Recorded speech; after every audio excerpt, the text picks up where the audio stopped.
So Dallas, we've spoken many times over the years, but 2020 was going to be a big year for you. You had, I mean, we had tickets to multiple shows in 2020, and then the pandemic happened, breaks it. So talk a little bit about how you found your way back to these new songs. 2019 was a pretty strange year for me, just personally, and um, so when 2020 started, I was in a pretty strange place, just in my life. I'd lost my friend, and um,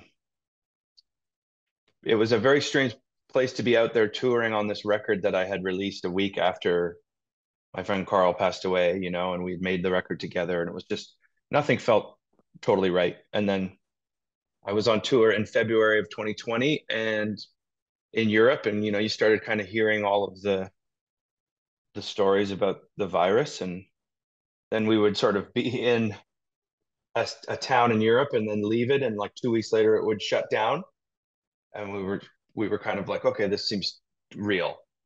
And then obviously got home in March, and that was it. So the first bunch of months of the pandemic, I was in a pretty strange state, just sort of like I think everybody, I was fearing the unknown of what we were all experiencing as like on a human level with the pandemic, and not understanding really what it was, and those first few strange lockdown isolated months. But also having just gone through some serious trauma, I really just didn't feel like writing at all, or I was maybe too convoluted emotionally to even think about it. Sorry, that's a long sort of winded answer to get to at somewhere along the sort of late summer, early fall of 2020. I just kind of, through lots of conversations with my friends and myself, and I don't know, a switch turned or something, where I realized how important making music is to me on like a cellular level, where I need it, and it's part of me, and it always has been since I was a kid. And that really, realizing I could use the thing that I have uh, always leaned on to possibly start the healing process, that was like a real revelation. And then that coincided with Alexisonfire starting to jam here and there, and then really it just became this, the probably the most explosive time I've ever had in my life. So yeah, there you go. It's a lot. Your music is obviously very personal to you, but people put their own stamp on it and their own experiences. And like I said, we've seen you over the years, going back over a decade. But how did you navigate this? Because the loss that informs the new record is so deeply personal to you, um, and it comes out. I mean, I've listened to it 3 4 times straight the way through, and by the end, it does come out as a more hopeful experience for the listener, at least to my ears. Yeah. Well, I'm glad to hear you say that, and I've been sort of getting that as a sort of general feeling from a lot of people who've now heard it, which is really beautiful for me, because I think when I was in the process of writing the songs, it was helping me cope with everything that I had gone through. But I didn't know if I was writing these songs that were very like desolate and somber, and you know. But I think by the time we recorded the record, I did feel that the songs contained a lot of joy and sort of more about the journey forward and through, like working through painful times versus dwelling on the actuality of them, right? So um, I think part when I decided that I would just go head over heels into writing about a lot of like what I had sort of experienced from my own level, it was just sort of understanding that the things I was dealing with were not singular to me as a human being, right? It's like I had a long-term relationship start to fall apart. I had a best friend who I would call my brother pass away. Uh, a close cousin of mine who I played in my first band with passed away. And all of these things happen to everyone. So it was sort of this realization that I can just write about this, and if I can use it to help myself, great. But then if I can just make it into sort of turn the pain into something beautiful that can grow wings and then do the thing that seems that my music has seemed to do for the people who listen to it. I don't know. I mean, I think that's a much better idea than like sort of avoiding it or keeping it inside. Um, and that's sort of how I kind of approached it all. I don't know for an artist if they lose touch with things that they do for I mean, it's a living. It's how you make your living. Um, but Dallas, did you find yourself um, falling in love with music maybe in a different way? I mean, you've been doing it your whole life. You've been doing it since you're a teenager. But the songs on this feel they hit a little differently. So I wonder if there's more if it comes from a place of falling back in love with that actual craft of songwriting a little more. Yeah, absolutely. I like that is so much a part of it. I think when the pandemic hit and I just sort of lost, I had lost, felt like what I felt like was so much. And then all of a sudden I lost who I thought I was, right? I had spent my whole life, what it seemed up to that point, just making records and touring and really doing the thing that I really wanted to do when I was young, you know, but I'd never really stopped and thought about it at all. I've always just kind of kept moving forward. So to sit there for months and months and sort of be in the unknown, it did make me think a lot about it. And I thought about my journey in the business of it all and actually succeeding and what that looks like. And I thought about all of this stuff. And um, at one point, it did make me feel like maybe I shouldn't do this anymore, or I should do something else, or I should look at living some different version of life. And through all of that, I really just did come back to how much I love music just a person, you know? And I started listening to records that I listened to when I was younger, when I was learning how to play guitar, and I started playing, just sitting there playing guitar along to old records that I haven't done that in so long because I've just spent so much time doing it that I think through that process, it was also when I realized how important music was to me just before I became Dallas Green from Alexisonfire.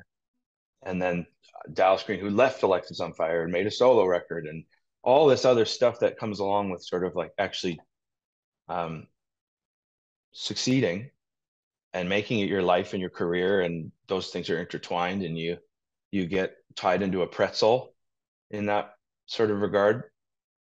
But all of that went away, and I just thought about how much I loved writing music and the craft of making a song and the process of what it means to me emotionally. And that coupled with the fact that I was jamming with Alexis once a week again, like we were kids, it was just this beautiful reminder of how important music is to me, but also how I was going to swear there, but how grateful I feel that I get to actually do it, you know? So, yeah, I think that all informs the way the record is. Stepping away from Alexis to do your own thing must have taken a lot of courage, Dallas. And I'm wondering, like, how did you navigate that whole? I mean, you spoke about it, like breaking off and doing your own thing, and really carving out this great niche for yourself in Canadian music. Yeah, I mean, it was just a really strange time in my life where all like I said before, like all I wanted ever to do was just to write songs and go and play them for people. Like it was something I thought I could be good at and something I really truly I was passionate about. And so when it started to actually happen, I was like, yeah, it was incredible. I was so willing to give everything I had to to do that with my friends, you know. So then when it started to kind of get to this point where I had this other thing and it was pulling me in these different directions, and I really just got to a point where I just didn't feel like I could do it I couldn't do both anymore. And I don't even know if I didn't want to do both anymore. I was, um, like I really felt strongly like I needed to go and do something else.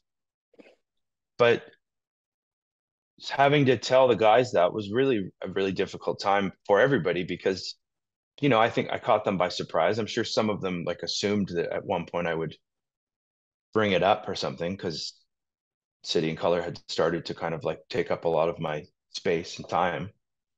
But it was still just like a really difficult time because we were family, and we'd grown up together and we'd been sort of like George has been referring to it as like sort of institutionalized by the van and living together in this small space and doing this thing because it worked. It worked when we were so young that by the time this came around, it was like, what do you mean it was just confusing. So leaving the band was really difficult, and I don't think I didn't really deal with it emotionally. I think I just like put it away and went off and did the thing I felt like I needed to do. Um, so when the years went by, and then like we started getting these offers for us to play again, it just seemed like a no-brainer, because there was no by that point, I don't think there was any true animosity from anybody towards me. And everybody knew that I didn't like leave the band because I like didn't want to be in the band, and I didn't like the music and I didn't want to. So coming back, it just felt normal, even though we had done this big thing where we broke up and did the final shows and see you later. And a few years later, we were like, oh, we'll come back and play.